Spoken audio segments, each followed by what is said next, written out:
ทุกคนคลิปนี้ซาวซุกมาโตคลิปด้วยเนาะเพราะว่าแยกมาจากคลิปที่มาเตะถาดพูนนะพี่น้องเนาะเพราะว่าคลิปนั้นมันยาวเลยซาวซุกก็เลยถ่ายคลิปนี้ก็เลยแยกต่างตัวเลขว่าสิใส่กันนะพี่น้องเนาะเพราะว่าคลิปนั้นได้นาทีแล้วก็เลยคลิปนี้มาส่งต่อนะพี่น้องเป็นมือเดียวกันเลยเฮามาเลาะตลาดนะพี่น้องตลาดดุงเดี๋ยวซาวซุกสิพาไปเบิ่งว่าเป็นขายยังนี่พี่น้อง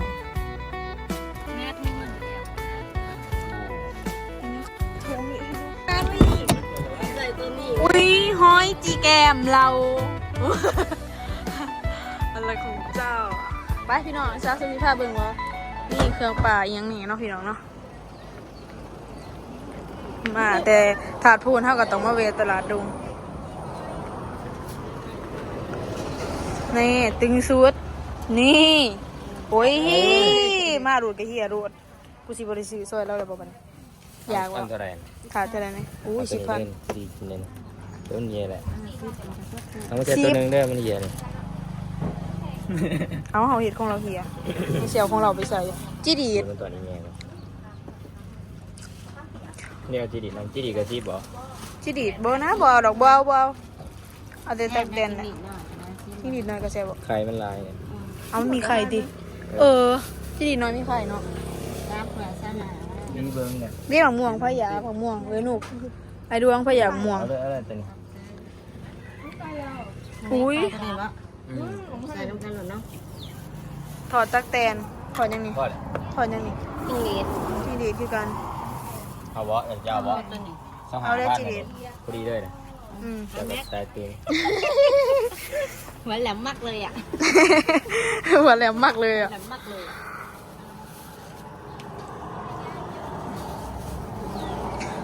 พักกระเดาไข่ห่านวะไข่เป็ดไข่เป็ดนี่หมักตาลนี่ทงเท่าไรหมักตาลนี่อยู่ในทง15,000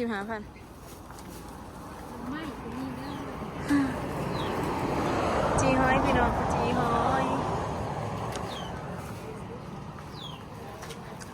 อยู่นี่ก็มี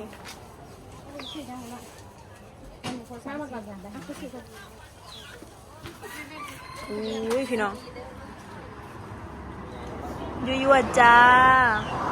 อันนี้เขาเอิญดักแด่พี่น้องดักเดาดักแหล่ไปหาสื่ออันนั้นกระโพดปิ้งกล้วยจี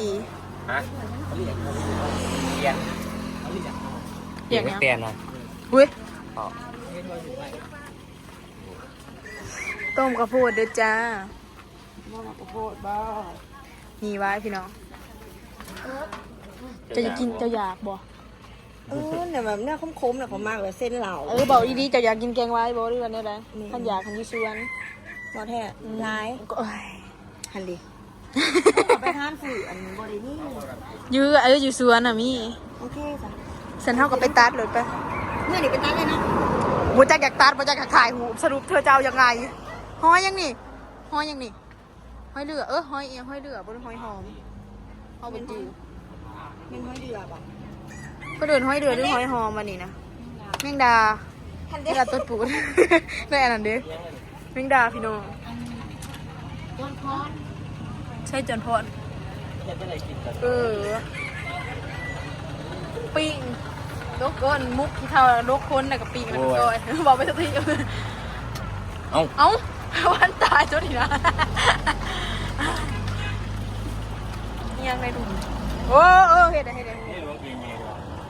ปลาดุกบ่นี่นะปลาโค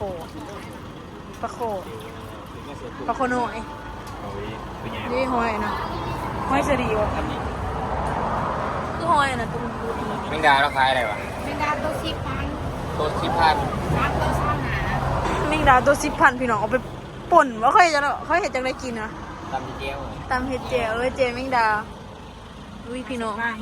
ตัวหนึ่งนี่นะ10,000กี่พี่น้อง3ตัว20,000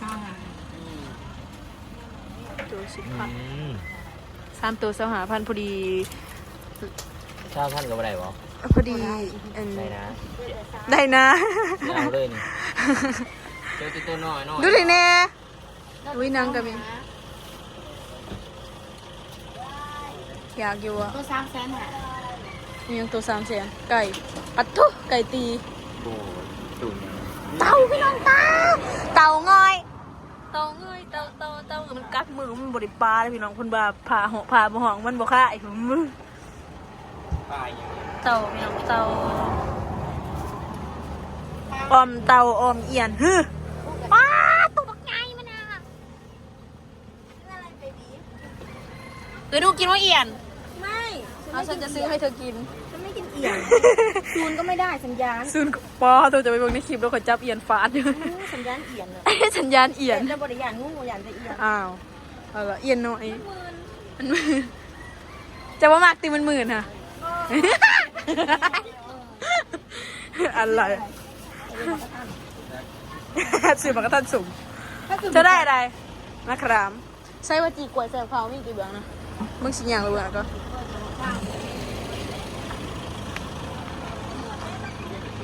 ไม่ใส่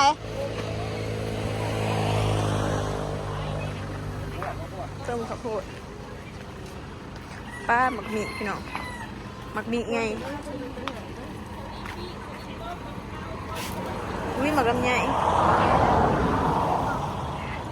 มัดเท่าไรนี่มัดหนึ่งนี่เออ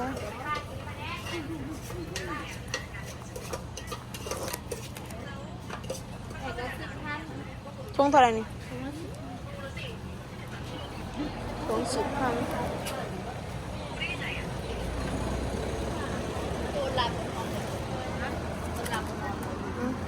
ตีดมันบ้าง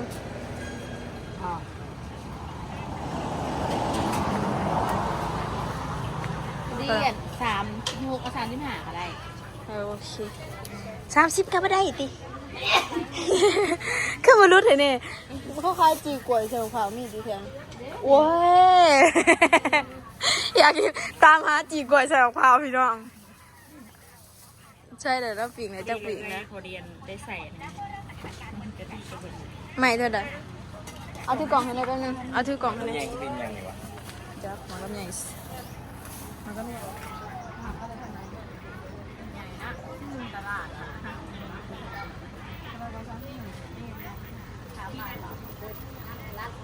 ไม่เท่าไรกี่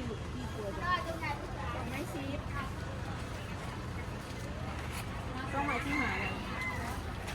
ขืดซองไม้ที่หาซองไม้ที่หาหรือว่าซองไม้ซีฟตัวละซองไม้ที่หา ยักษ์เราไม่คิดหาแล้วแห่งไหกำไรหลาย ถ้าอยากกินจีกล้วยใส่บักพร้าวพี่น้องเลย เนี่ยไม่ดีโอ้ นี่เดเราเห็น เล่นจีกวดแซ่บไทยเนี่ยข่าวแต่วัน เอากับกันแท้สั่งกับบอกก็ยิน มึงบอก บางอย่างนี่มาตามมาใครจีกล้วยใส่บักพร้าวแล้วว่าเขาเห็นมันงอบอยู่เราบอกปากกันพี่น้องกินบ่กินอยู่ จะซื้อมากกินแต่ว่าขยันมาสื่อลายนะ มันจะกินผู้เดียวมันบอก จะเอาจังใหม่เอาสีใหม่ เป็นตัวอย่างเดียวนะ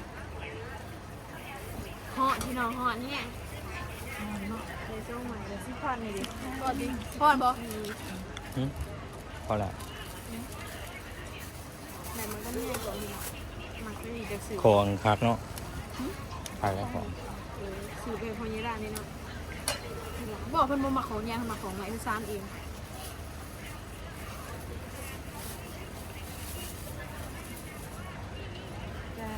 ตึงชุดพี่น้องจีบตัวเสียค่ะ อีกตัวยังไง เฮ้ยมันมีทอดไปชุดให้อันเฮ้ยพี่น้องขัดเนาะอุ้ยไปดิ่งห้องอะไรวะห้องเก่าเหรอมันมีเลย3เส้นอะไรก่อนเอ้ยขาดได้พี่น้องคิวไปแบบเส้นไปก็ไม่ต่อก็ใส่ขาดว่ะเป็นตะแพงอะไร นี่เขาว่าเป็นตัวยังไง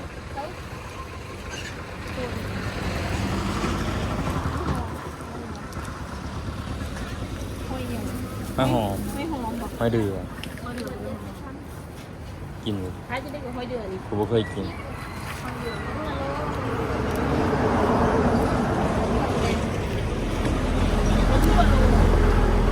ผสมจิกันลูกเป็นไง หนูเป็ดน้ ลูกเป็ด มันเป็นหนามบ่ เป็ดเด้อพี่น้องเด้อเป็นติ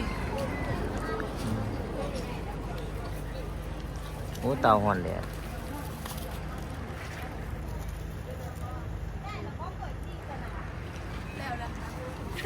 เราจะมานับยังจะได้รู้ ปะ เอ้ยหนูเอียงวะหนูเขามีสตางค์ เหลวดิเหลว อันนั้นนกยังโมโหแต่ในนกกระแดดดาวนกกระแดดดาวอันนะเขามาแวะตลาดต้องเหี่ยวเนาะอันนี้ตลาดอยู่เข้มทาง เนี่ยไก่ มาเดี๋ยวถาดพูด ไก่น่ะไก่ต่อ ไก่ เนี่ย ไม่โคตรไก่ไม่โคตร เอาไปไก่ต่อ ไก่ยังบอกคือไก่เจ๊ไก่ตีอ่ะคือกล่องก็คือดีอยู่เด้อที่ฝั่งนั้นก็มี มันมีแต่ไก่ต่อนะ แต่ว่าท่านในร้ายเป็นไหนเขาขายนะคะไก่เจ๊ ไก่ป่า ไก่เจ๊ไปไปใส่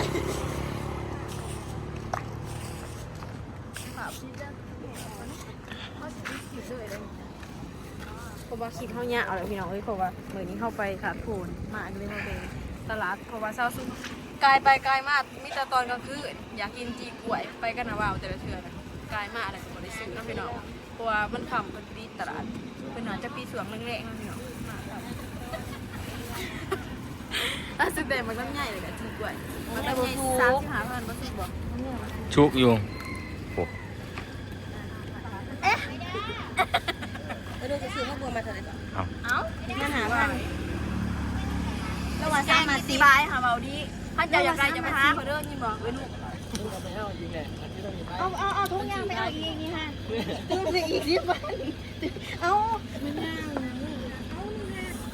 เอาได้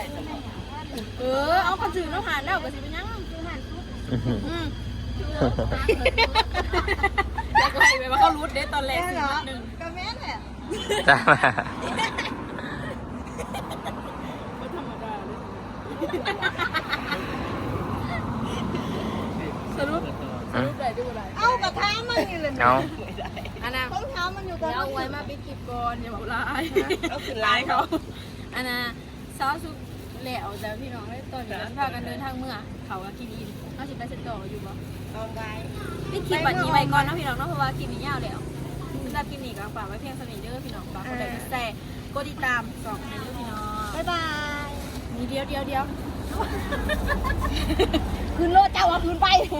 อันนี้น่ะมีอยู่บ่แหละไว้น่ะมีอยู่เจ้ายาแก้น่ะจะก็ไป5 คนก็ไปตามเขาไปซื้อแล้วไหนอันนี้มันมีก็เริ่มมาซื้อใจได้นี่อันนี้ที่ดีกับตั๊กแตนพี่น้องอุ้ยซื้อแมงดานะแมงดา3 ตัว25,000มันบอกจะซื้อจักตัว3 ตัวไปเฮ็ดแจมแมงดาพี่น้องในคลองปลาลายไปคลิปนี้ก็จิจบไปเพียงสำนีเด้อพี่น้องเจอกันใหม่คลิปหน้าขอตัวลาไปก่อนบ๊ายบาย